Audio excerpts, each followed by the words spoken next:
Welcome, dear listeners, to a realm where words dance like brushstrokes across the canvas of imagination. This is Sonic Bookshelf, your sanctuary of stories and your haven of narratives. If you enjoy our content, could you please consider subscribe our channel, support the videos with your likes, leave a comment, and share your thoughts with us. Thank you. The clergyman here looked at Heidi, who was standing near the door. "Heidi, run out to see the goats," said the grandfather, "and bring them some salt. You can stay till I come." Heidi disappeared on the spot. "The child should have come to school a year ago," the parson went on to say. "Didn't you get the teacher's warning? What do you intend to do with the child?" "I do not want her to go to school," said the old man, unrelentingly. "What do you want the child to be?" "I want her to be free and happy as a bird. This delicate child to school in every storm and weather," the old man said excitedly. "It is a 2 hours' walk, and I shall not let her go, for the wind often howls so that it chokes me if I venture out. Did you know Adelheid, her mother? She was a sleepwalker and had fainting fits. Nobody shall compel me to let her go. I will gladly fight it out in court." "You are perfectly right," said the clergyman kindly. "You could not send her to school from here. Why don't you come down to live among us again? You are leading a strange life here. I wonder how you can keep child warm in winter. She has young blood and a good cover. I know where to find good wood, and all winter I keep a fire going. I couldn't live in the village, for the people there and I despise each other.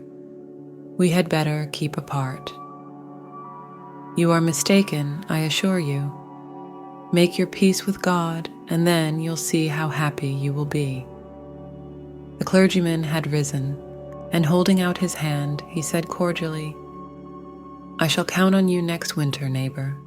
We shall receive you gladly, reconciled with God and man."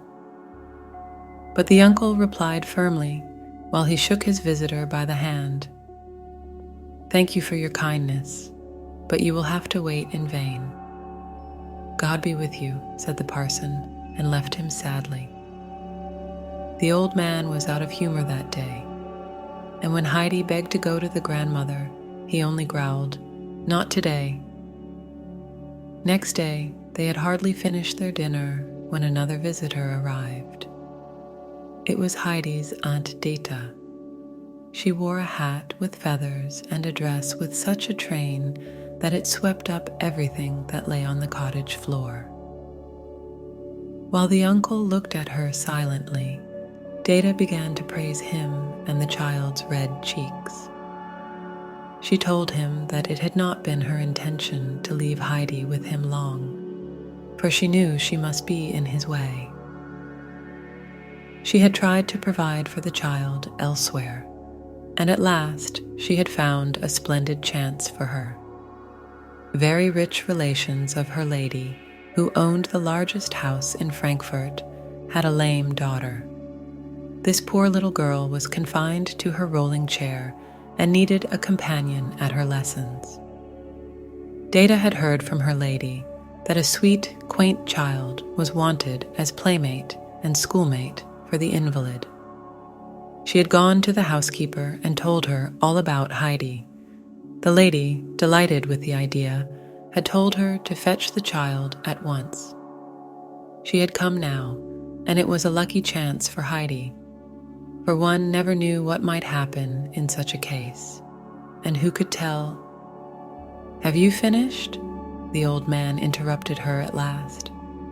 "Why, one might think I was telling you the silliest things. There is not a man in Pratigan who would not thank God for such news. Bring them to somebody else, but not to me," said the uncle coldly. Data, flaming up, replied, "Do you want to hear what I think?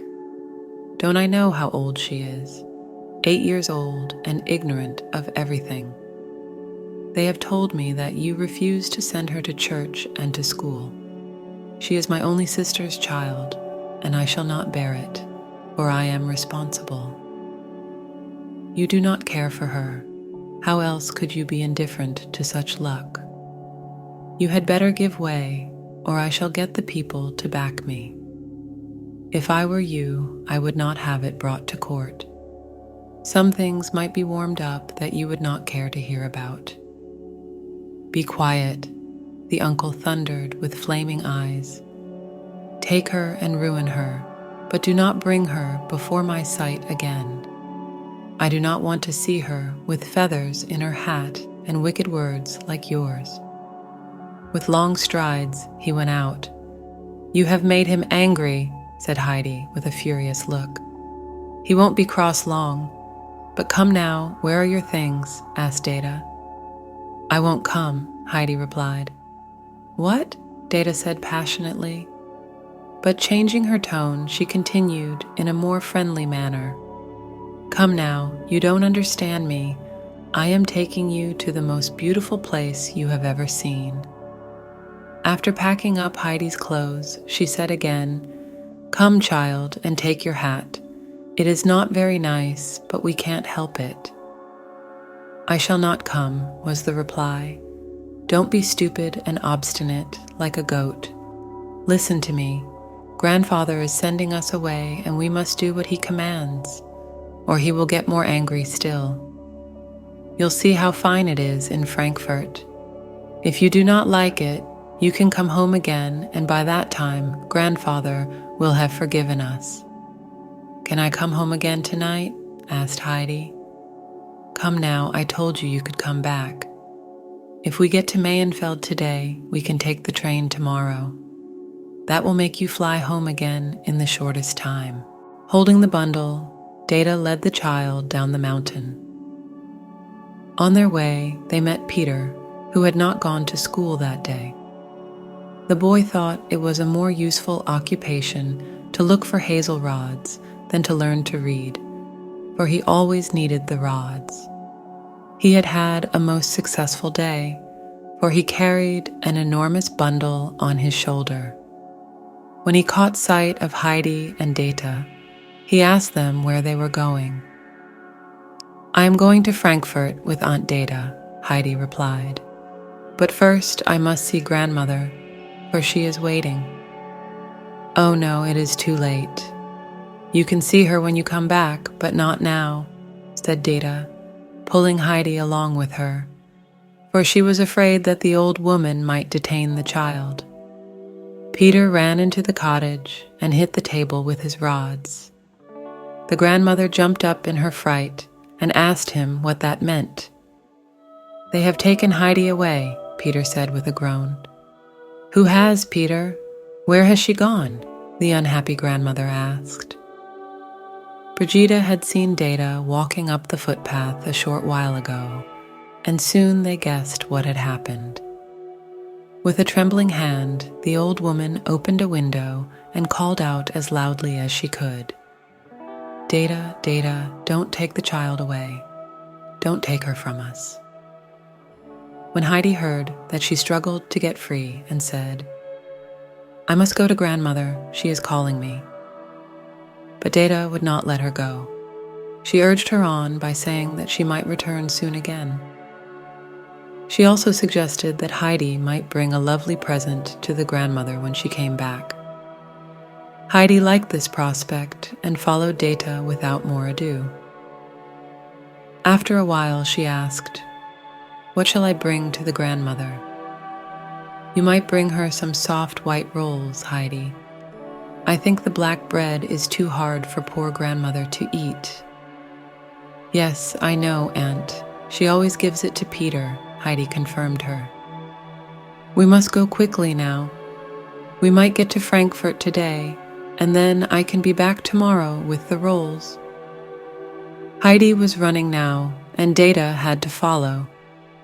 She was glad enough to escape the questions that people might ask her in the village.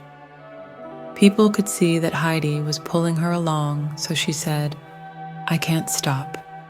Don't you see how the child is hurrying? We have still far to go. Whenever she heard from all sides, are you taking her with you? Is she running away from the uncle? What a wonder she is still alive. What red cheeks she has. And so on. Soon they had escaped and had left the village far behind them. From that time on, the uncle looked more angry than ever when he came to the village. Everybody was afraid of him, and the women would warn their children to keep out of his sight. He came down but seldom, and then only to sell his cheese and buy his provisions. Often people remarked how lucky it was that Heidi had left him. They had seen her hurrying away, so they thought that she had been glad to go. The old grandmother alone stuck to him faithfully. Whenever anybody came up to her, she would tell them what good care the old man had taken of Heidi. She also told them that he had mended her little house. These reports reached the village, of course, but people only half believed them, for the grandmother was infirm and old. She began her days with sighing again. All happiness has left us with the child. The days are so long and dreary, and I have no joy left. If only I could hear Heidi's voice before I die, the poor old woman would exclaim, day after day. Sixth, a new chapter with new things. In a beautiful house in Frankfurt lived a sick child by the name of Clara Seisman. She was sitting in a comfortable rolling chair, which could be pushed from room to room. Clara spent most of her time in the study, where long rows of bookcases lined the walls. This room was used as a living room, and here she was also given her lessons. Clara had a pale, thin face with soft blue eyes, which at that moment were watching the clock impatiently. At last she said, "Oh, Miss Rottenmeier, isn't it time yet?" The lady so addressed was the housekeeper, who had lived with Clara since Mrs. Seisman's death. Miss Rottenmeier wore a peculiar uniform with a long cape and a high cap on her head. Clara's father, who was away from home a great deal, left the entire management of the house to this lady, on the condition that his daughter's wishes should always be considered. While Clara was waiting, Data had arrived at the front door with Heidi. She was asking the coachman who had brought her if she could go upstairs. "That's not my business," grumbled the coachman. "You must ring for the butler." Sebastian, the butler, a man with large brass buttons on his coat, soon stood before her. "May I see Miss Rottenmeier?" Data asked. "That's not my business," the butler announced. "Ring for Tinette, the maid." With that, he disappeared. Dita, ringing again, saw a girl with a brilliant white cap on her head coming down the stairway.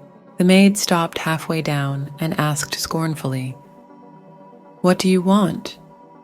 Data repeated her wish again. Tinette told her to wait while she went upstairs, but it did not take long before the two were asked to come up. Following the maid, they found themselves in the study. Data held on to Heidi's hand and stayed near the door. Miss Rottenmeier, slowly getting up, approached the newcomers. She did not seem pleased with Heidi, who wore her hat and shawl and was looking up at the lady's headdress with innocent wonder. "What is your name?" the lady asked. "Heidi," was the child's clear answer. "What? Is that a Christian name? What name did you receive in baptism?" inquired the lady again. "I don't remember that anymore," the child replied. "What an answer! What does that mean?" said the housekeeper, shaking her head. "Is the child ignorant or pert, Miss Data?" "I shall speak for the child, if I may, madam," Data said, after giving Heidi a little blow for her unbecoming answer. "The child has never been in such a fine house and does not know how to behave. I hope the lady will forgive her manners. She is called Adelheid, after her mother, who was my sister." "Oh well, that is better. But Miss Dada, the child seems peculiar for her age. I thought I told you that Miss Clara's companion would have to be 12 years old like her to be able to share her studies. How old is Adelheid?" "I am sorry, but I am afraid she is somewhat younger than I thought. I think she is about 10 years old." "Grandfather said that I was 8 years old," said Heidi now. Data gave her another blow, but as the child had no idea why, she did not get embarrassed. "What? Only 8 years old?" Miss Rottenmeier exclaimed indignantly. "How can we get along? What have you learned? What books have you studied?" "None," said Heidi, "but how did you learn to read?" "I can't read, and Peter can't do it either," Heidi retorted. "For mercy's sake, you cannot read?" cried the lady in her surprise. "How is it possible? What else have you studied?" "Nothing," replied Heidi truthfully. "Miss Data, how could you bring this child?" said the housekeeper when she was more composed. Data, however, was not easily intimidated and said, "I am sorry, but I thought this child would suit you. She is small, but older children are often spoilt and not like her. I must go now, for my mistress is waiting. As soon as I can, I'll come to see how the child is getting along." With a bow, she was outside, and with a few quick steps hurried downstairs. Miss Rottenmeier followed her and tried to call her back, for she wanted to ask Data a number of questions. Heidi was still standing on the same spot. Clara had watched the scene and called to the child now to come to her. Heidi approached the rolling chair. "Do you want to be called Heidi or Adelheid?" asked Clara. "My name is Heidi and nothing else," was the child's answer.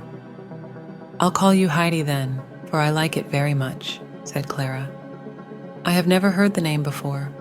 What curly hair you have. Was it always like that?" "I think so." "Did you like to come to Frankfurt?" asked Clara again. "Oh no, but then I am going home again tomorrow and shall bring grandmother some soft white rolls," Heidi explained. "What a curious child you are," said Clara. "You have come to Frankfurt to stay with me, don't you know that? We shall have our lessons together, and I think it will be great fun when you learn to read." Generally, the morning seems to have no end, for Mr. Candidate comes at 10 and stays till 2. That is a long time, and he has to yawn himself. He gets so tired. Miss Rottenmeier and he both yawn together behind their books, but when I do it, Miss Rottenmeier makes me take cod liver oil and says that I am ill. So I must swallow my yawns, for I hate the oil. What fun it will be now when you learn to read. Heidi shook her head doubtfully at these prospects. Everybody must learn to read, Heidi. Mr. Candidate is very patient and will explain it all to you. You won't know what he means at first, for it is difficult to understand him. It won't take long to learn, though, and then you will know what he means. When Miss Rottenmeier found that she was unable to recall Data, she came back to the children.